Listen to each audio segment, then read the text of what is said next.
တတ်မှုအမေမေလေးအိမ်မဟုတ်ဘူးနော်ရနော်ငါကလူတွေကကိုယ့်ဘူးနဲ့ကိုညစ်နေတာနော်ငါလာအာယုံနောက်နေဒါမှနှောက်နေတော့လစ်တော်မင်းမနေ့တနေ့ကမှဒီယောဂတွေရောက်လာတဲ့ကောင်ရဲ့စကားကိုငါမျက်စိစုံမိတ်ပြီးယုံပေးရမလားဟဲ့ကြောက်ရွံ့မယုံလဲကျွန်တော်မနေ့တိစောင့်မနေနဲ့ခုချက်ချက်တတ်ပလိုက်ဗျာ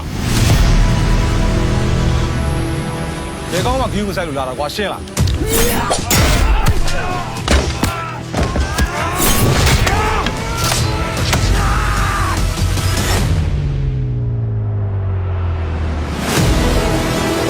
水牛的头，来祭奠我叔叔。好的，爸爸。မင်းတို့ငါတတ်ပြီးရောမှာကျွဲလေးကိုတွေ့အောင်ရှာပြီးတတ် တားဖာလေးကလည်းတတ်တာငါခံလိုက်တယ် ဒီမင်းကောင်ကတုံးကိုလည်းမတွေ့အောင်ရှာပြီးတတ်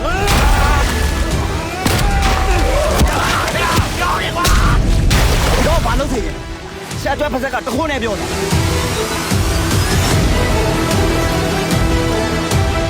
အပေါင်းချဆုံးဝင်ဒီကောင်